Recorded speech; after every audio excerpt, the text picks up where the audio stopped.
Bonjour à tous, bienvenue. Merci de nous rejoindre aujourd'hui pour partager notre retour d'expérience sur l'optimisation des stocks en linéaire par la data et un projet mené en collaboration avec les équipes Casino. Durant les 30 premières minutes, on va revenir sur les enjeux, les objectifs de la solution, les bénéfices de cette solution et de la transformation pour les équipes Casino, aussi bien les équipes supply chain, les équipes magasins et les équipes data. Et on reviendra sur les challenges du projet que l'on a mené. Et on prendra aussi le temps en fin de comptoir d'échanger et de répondre à vos questions. Donc, on a aujourd'hui le plaisir d'accueillir Pierre Sabrier du groupe Casino, que je remercie vivement d'avoir accepté notre invitation pour apporter son expérience et son expertise de la supply chain. Bonjour à tous. Donc Pierre Sabrier, moi je suis directeur de la prévision côté entrepôt magasin pour l'ensemble des magasins hypermarchés, supermarchés, proximité intégrés et franchisés. Donc en gros, en charge de tout le paramétrage de tout ce qui est stock de sécurité et saisonnalité. Et donc du coup, on va pouvoir parler des stocks de présentation. Donc, Nicolas Géry, je fais partie des équipes stratégie et consulting de retail d'Accenture.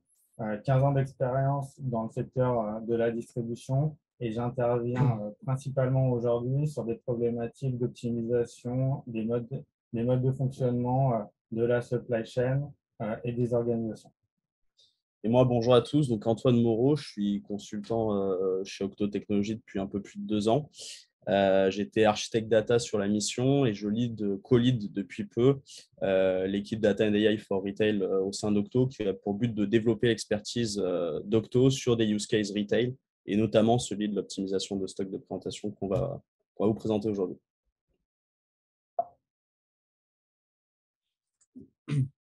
Donc, l'objectif, tout d'abord, les enjeux. L'objectif de ce comptoir est donc de vous faire notre retour d'expérience sur un projet qu'on a mené courant 2022 avec Pierre et ses équipes dans le groupe Casino.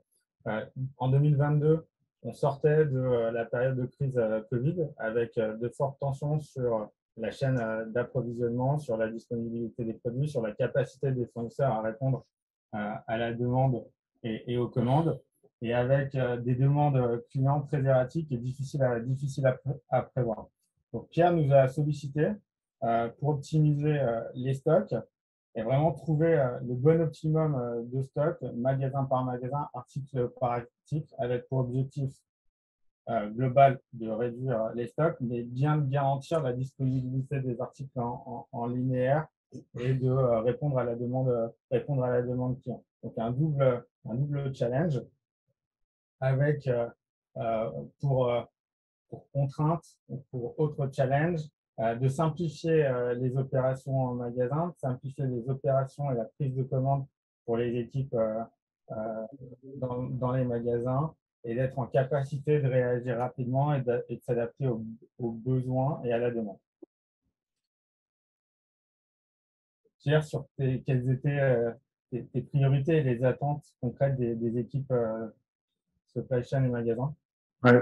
Alors, de notre côté, en fait, comme tu l'as dit, hein, on sortait d'une période de crise chahutée par toute la période Covid, notamment toute la partie distribution alimentaire était très, très chahutée.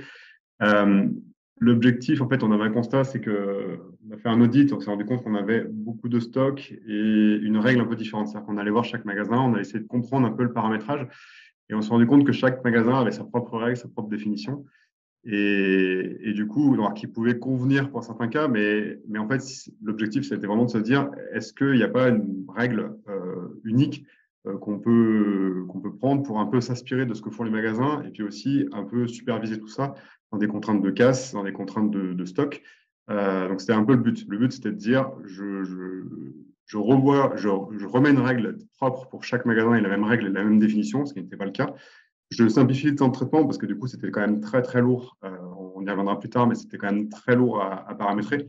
Et après, derrière, c'était aussi de dire comment je peux utiliser toutes les datas qui sont à notre dispo pour pouvoir optimiser le stock de présentation de manière optimale, tout en ayant une bonne présentation magasin client sans de retour réserve. Enfin voilà, c'était vraiment essayer travailler avec la data pour pouvoir avoir le stock optimal Vision Magasin. Alors, très concrètement, le levier, et on a travaillé l'optimisation du stock minimum de présentation grâce à la data. Le stock minimum de présentation, c'est le niveau de stock théorique la veille au soir du jour de réception des commandes. Donc, on est aujourd'hui jeudi, c'est le niveau de stock qui a été pris hier au soir et qui est considéré dans le cadre du réapprovisionnement magasin.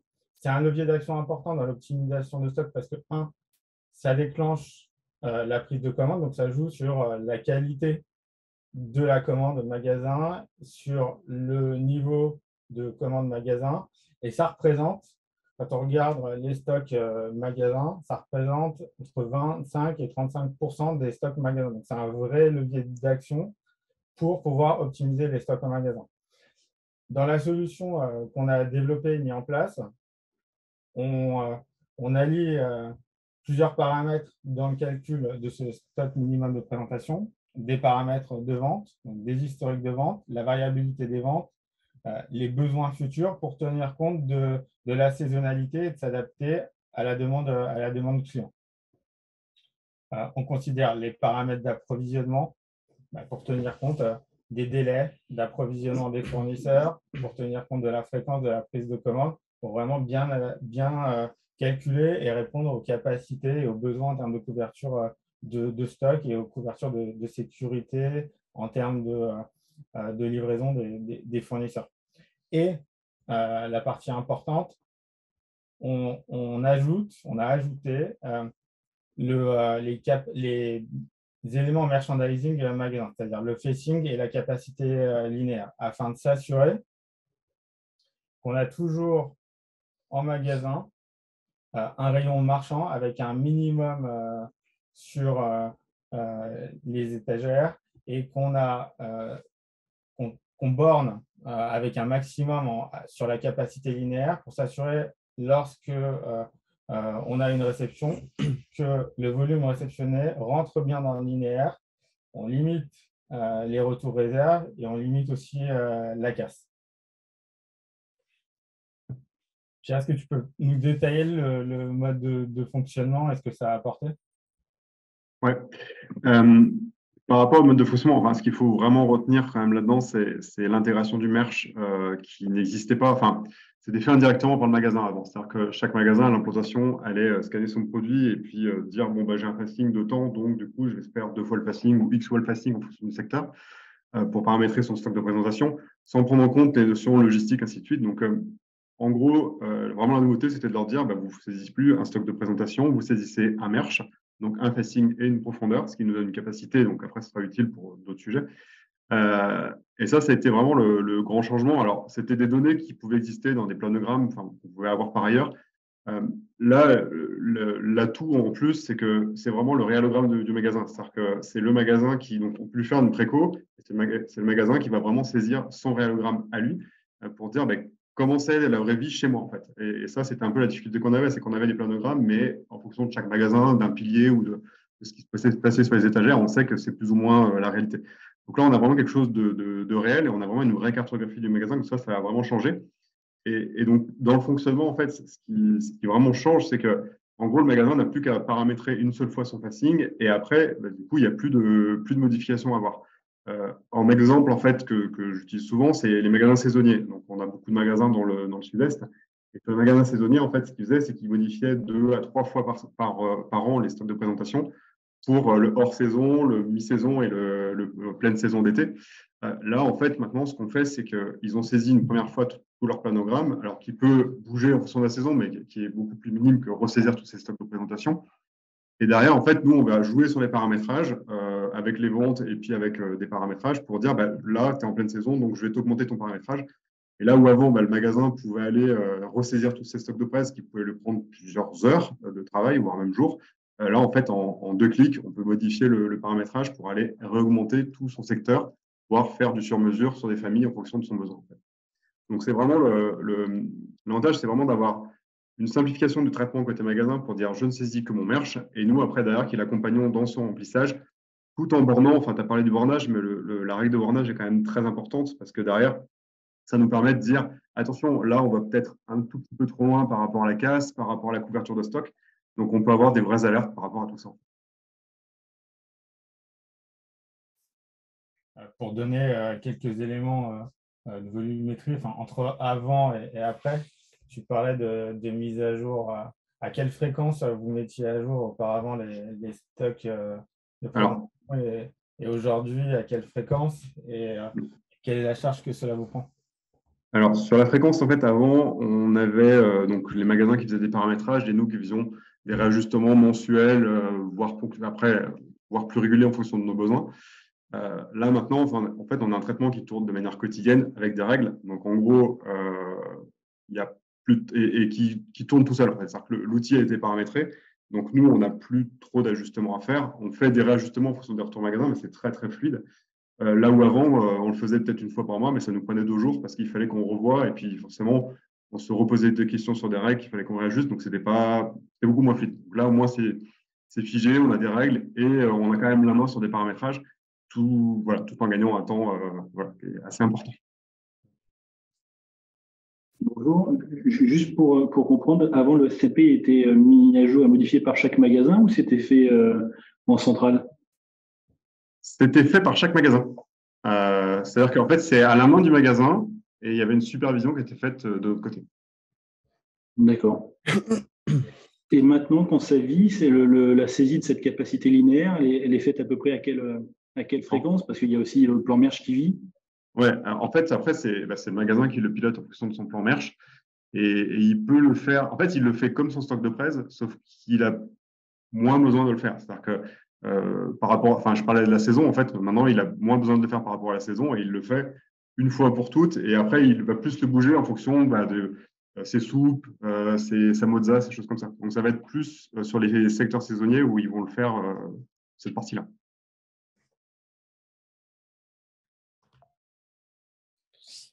Du coup, maintenant, on va rentrer un peu dans le détail de la solution et comprendre concrètement comment ça fonctionne. L'outil qu'on a développé, il a 3 fonctions principales. La première fonction, donc, c'est une fonction d'intégration où on va collecter et nettoyer donc, toutes les données nécessaires au calcul des stocks. Donc, on va avoir des données de vente, des référentiels, des plans d'appro, du merchandising magasin.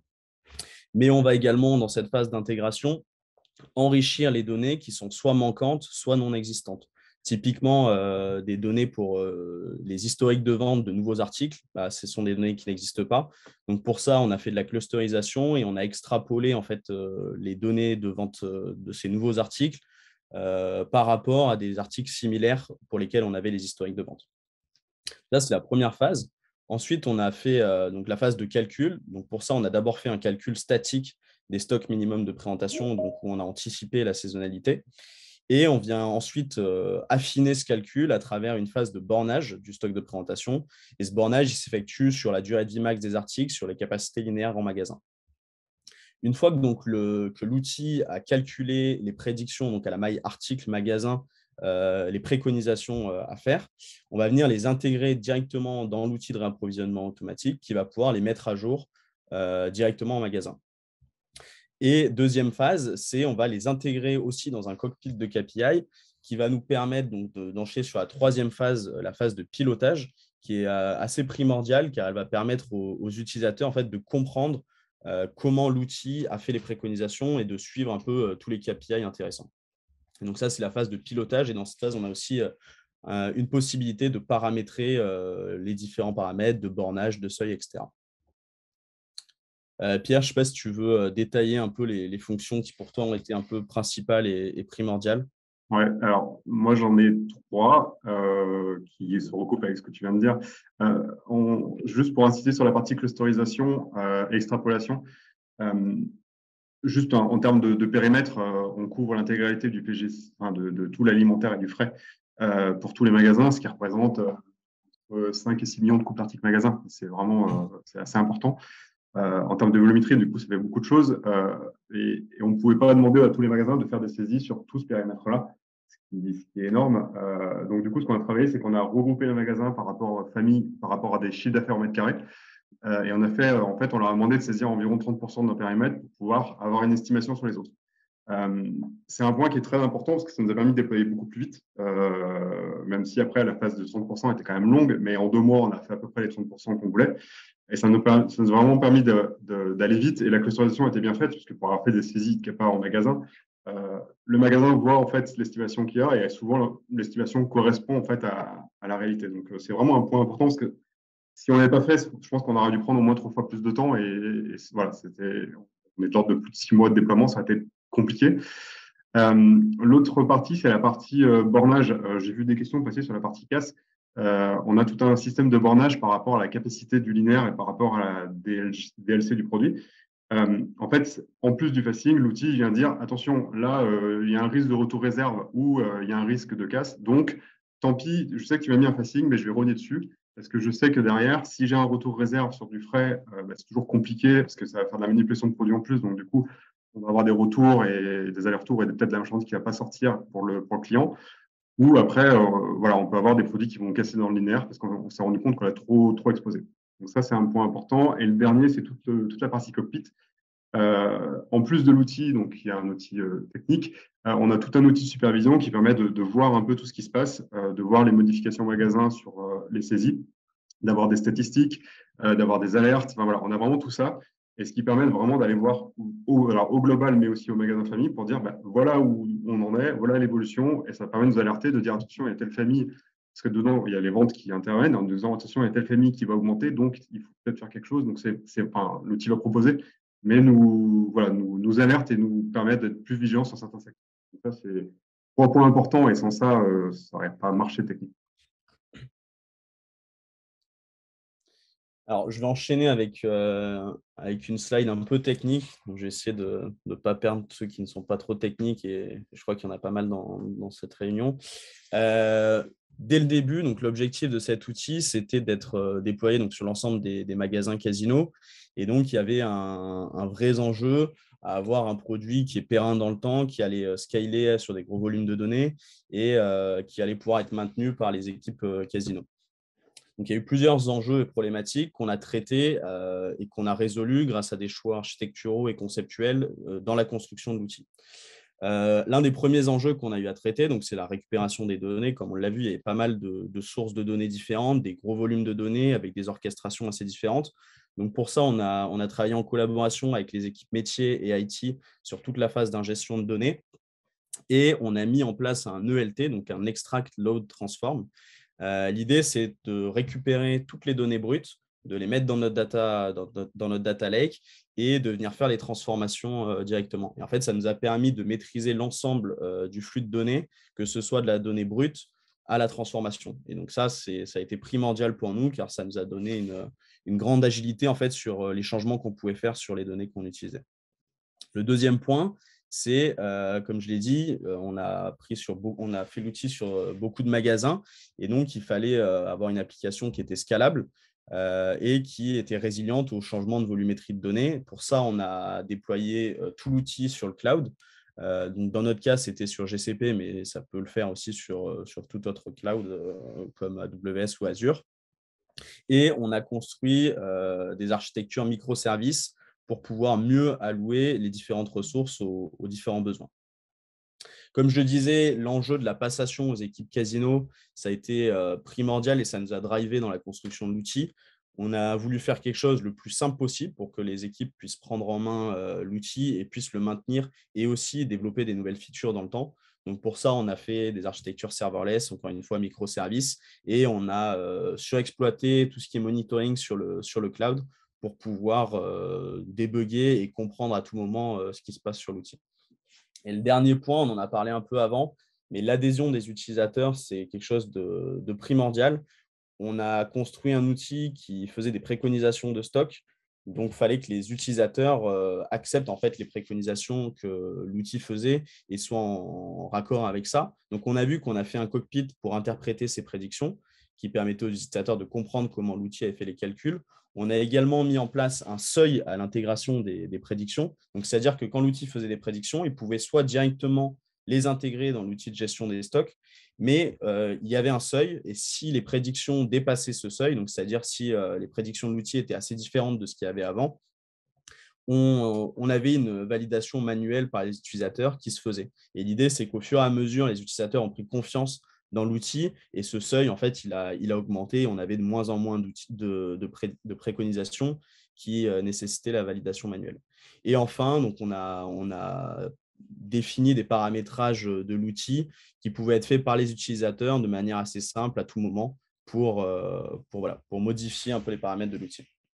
Donc, grâce à tous ces choix, on a une application et un outil résiliente avec un maximum de centralisation, que ce soit sur la donnée, les calculs ou les transformations qu'on a effectuées, modulaire. On va voir plus tard qu'on peut aujourd'hui ajouter des features assez facilement sur cet outil et optimiser au maximum.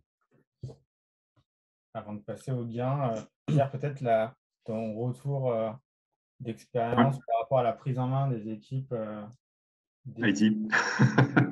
Alors, c'est moins ma partie, mais je suis quand même beaucoup en contact avec eux.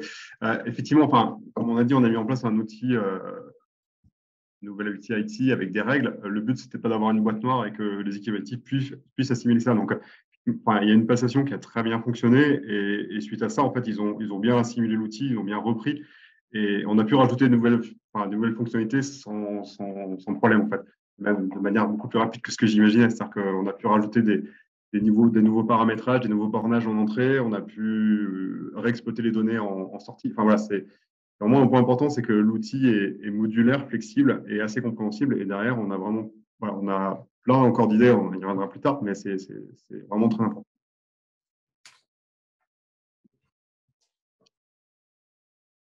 En termes de gains, on a très rapidement capté des gains. Il a fallu environ 10 semaines, une fois qu'on a mis à jour les stocks minimums de présentation pour constater des gains sur le stock, sur la casse. Donc, il y a une période de 10 semaines, entre guillemets, de latence, mais qui est relativement courte. Le temps que les paramètres soient bien pris en compte, que ces paramètres que le système d'approvisionnement recalcule bien un besoin adapté, que s'écoule la marchandise existante dans les magasins et qu'on retrouve un niveau équilibré de stock. En sachant que ce qui est important de noter, c'est que lorsqu'on injecte la première fois les stocks minimums de présentation, on a à la fois des baisses et des hausses. On avait, dans le cadre du projet, environ 2/3 de baisse et un tiers de hausse de stock minimum de présentation. Donc, l'objectif, c'était vraiment, au début, de trouver le bon optimum et pas d'aller nécessairement à la baisse, mais vraiment de réadapter les stocks minimum de présentation aux besoins réels, magasin par magasin, article par article. Mais globalement, on a eu des gains notables sur les stocks de -10 à -15% en fonction des magasins, des gains sur la casse en limitant les retours réserves, en limitant le niveau de stock, notamment sur les articles périssables, et des linéaires vendeurs, puisqu'on a bien garanti et on suivait de façon hebdo le taux de disponibilité des articles en magasin. Pierre, sur le retour des magasins et sur l'aspect de transformation. Ouais, comme tu as dit, en fait, on a fait des hausses et des baisses. Enfin, on n'a pas fait que des baisses. Souvent, quand on arrive avec un nouvel outil, on fait des baisses. Les magasins nous regardent et disent, oh là, vous allez me dégrader ma tenue, c'est pas possible. Quand on a branché les premiers magasins, parce qu'on a fait beaucoup d'allers-retours, on verra après le planning, on a fait 2 POC sur ces magasins-là. Il y en a beaucoup qui nous ont dit, les premières commandes, ça nous a fait peur parce qu'on a vu la typologie de produits un peu différente et on a eu peur. Et en fait, non, c'est tout rentré et finalement, ils ont vu leur réserve ou leur casquette se vider. Donc, c'était vraiment mission réussie là-dessus. Et voilà, le point important, c'est qu'on a vraiment fait les deux, hausse et baisse. Oui, il y a plus de baisse que de hausse parce que souvent, on avait tendance à avoir des stocks de présentation trop élevés, d'où l'objectif. Mais c'est vraiment ça. Et sur la partie rupture, on avait un bon taux de rupture et malgré les baisses qui sont quand même conséquentes, on est plus de l'ordre de 15% actuellement. Et voilà, on n'a vraiment pas dégradé ce niveau-là.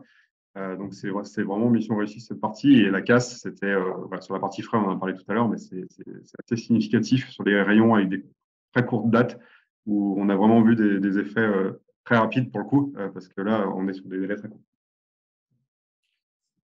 Et tu en as parlé rapidement tout à l'heure, mais aujourd'hui, pour mettre à jour les SMP, il te faut combien de temps Non. Moi, il ne me faut pas longtemps. Par rapport à avant, c'est beaucoup plus rapide. C'est-à-dire qu'avant, en fait, effectivement, quand je voulais refaire une passe pour aller vérifier les objectifs de casse, de stock, enfin voilà, pour vérifier qu'on ne dévie pas, notamment sur la rotation des produits, il me fallait presque un ou 2 jours pour, voilà, pour récupérer les données, analyser les données, enfin voilà, faire la volumétrie. Là, l'outil, en fait, fait déjà tout. J'ai le cockpit qui me permet de visualiser. Et en gros, je peux réajuster mes paramétrages et je sais que quoi qu'il arrive, j'ai mon système de bornage qui suit. Donc, du coup, je ne prendrai jamais de risque par rapport à tout reste. Donc, moi, c'est presque devenu fluide, sachant que c'est un site, enfin, je ne sais pas si on l'a dit, mais c'est vraiment un traitement qui tourne en quotidien. Donc, les magasins font les saisies dès qu'ils font une saisie. Dès qu'ils font une saisie le matin, l'après-midi, c'est directement interfacé dans l'outil d'appro. Donc, voilà, c'est devenu très fluide, en fait. Sur des millions de... Ouais.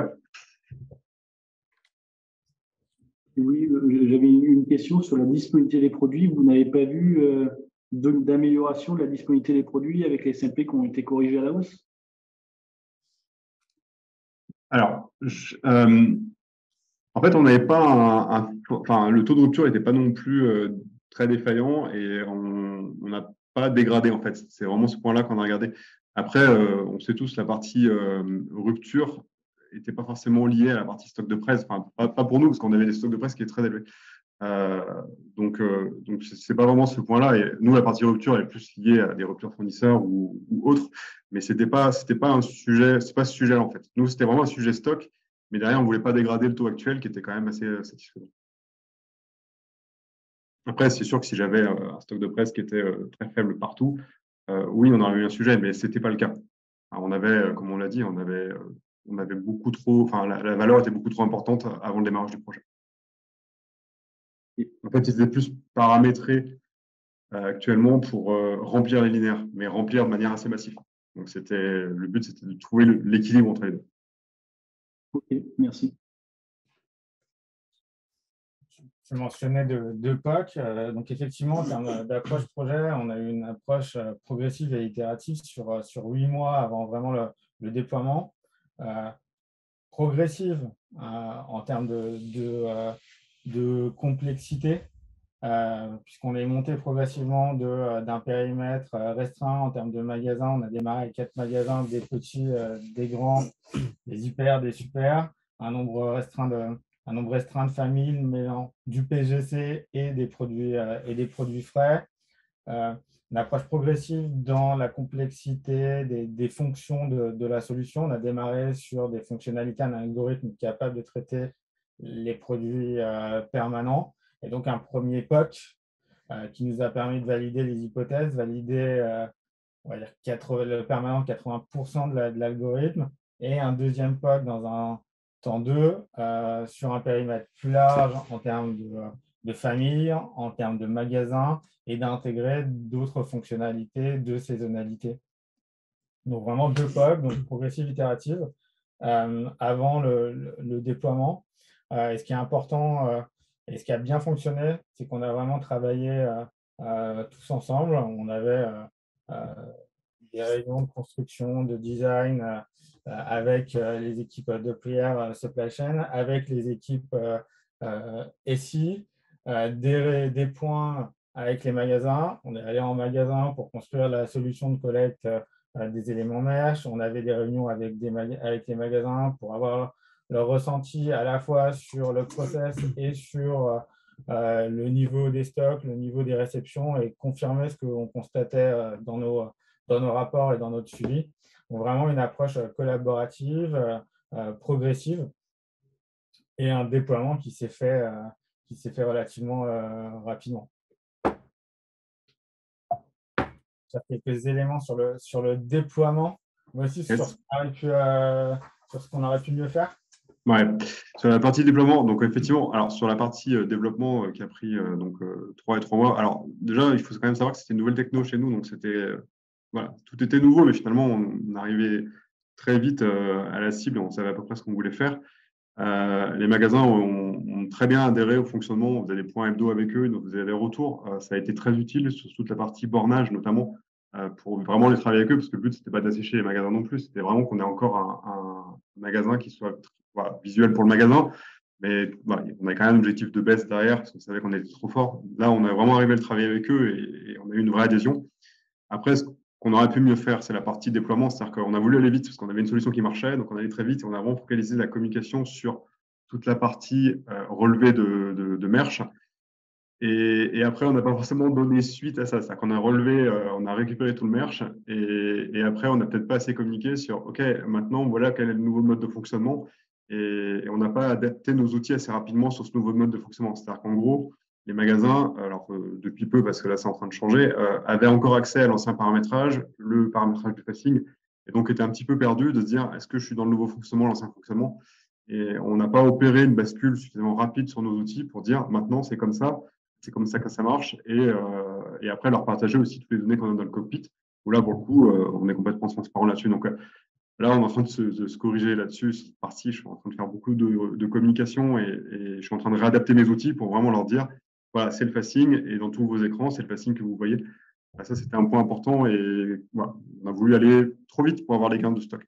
Mais bon, après, on n'a pas dégradé non plus la tenue, mais c'est important de bien faire de la pédagogie côté magasin pour leur faire comprendre et leur rappeler comment ça marche pour qu'après, même eux, ils peuvent nous faire des alertes pour faire des ajustements d'outils si nécessaire.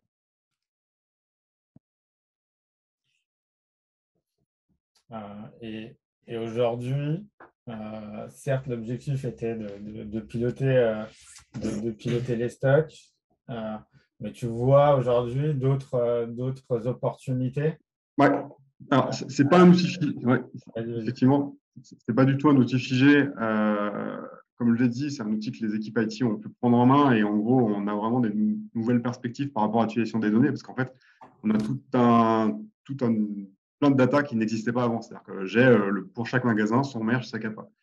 Sa capacité linéaire, ce qui est quand même assez important et c'est assez relevé pour moi par rapport à l'optimisation.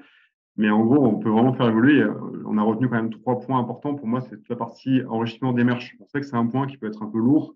Après, ce qu'on essaie de travailler, c'est de dire comment je peux accompagner le plus. Donc, le plus les magasins, pour que ça aille plus vite.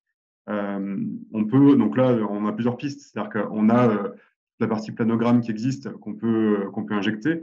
Ensuite, on a toute la partie caméra. C'est-à-dire que nous, on a des caméras qui scannent les produits, qui nous relèvent les facings et donc les ruptures. Donc là, c'est des données qu'on est en train de récupérer, on est en cours d'intégration pour pouvoir les enrichir. Alors, tout en dissociant, de dire c'est une donnée extrapolée, estimée, et après, vous avez votre donnée à vous, il ne faut pas mélanger les deux. C'est important que le magasin ait confiance et dise ça, c'est ma valeur, et ce n'est pas une valeur qui a été estimée par le siège. L'autre partie, c'est la partie prévision. Alors, on en a parlé très rapidement. Il y a toute une notion de prévision de vente qui rentre dedans pour calculer par rapport à la réalité des ventes, pour avoir un stock de sécu le plus optimal. On est en train de déployer toute la partie, donc la prévision de vente basée sur de l'intelligence artificielle. Le but, justement, c'est d'aller enrichir l'outil par ces nouvelles données d'IA, qui sont des données du coup beaucoup plus fines, qui se projettent, et donc du coup, l'outil sera forcément plus précis. Et le dernier point, c'est la partie utilisation des données. C'est-à-dire que, comme je l'ai dit, on a plein de nouvelles données qui donnent plein de perspectives. Mais pour en citer quelques-unes, on peut changer les planogrammes, c'est-à-dire qu'on peut pousser des listes au magasin pour dire attention, ce produit, je pense qu'il est en surcapacité, sous-capacité. On peut l'accompagner en fait. Donc on peut regarder ça, on peut challenger le planogramme pour voir s'il y a un respect de planogramme par rapport à ce qui est préconisé, tout en essayant de comprendre un peu pourquoi il a fait ça. Et après, il y a aussi une partie logistique pour dire, OK, la partie log, est-ce qu'il n'y a pas de l'optimisation à faire pour te livrer plutôt 2 colis parce que je sais que ça passe en capa et donc du coup, ça fait moins de prise de colis et moins de manutention côté magasin et côté entrepôt. Donc, voilà, c'est quelques perspectives qu'on a, mais il y a encore plein de choses à faire, je pense. Voilà. Merci à tous pour votre écoute.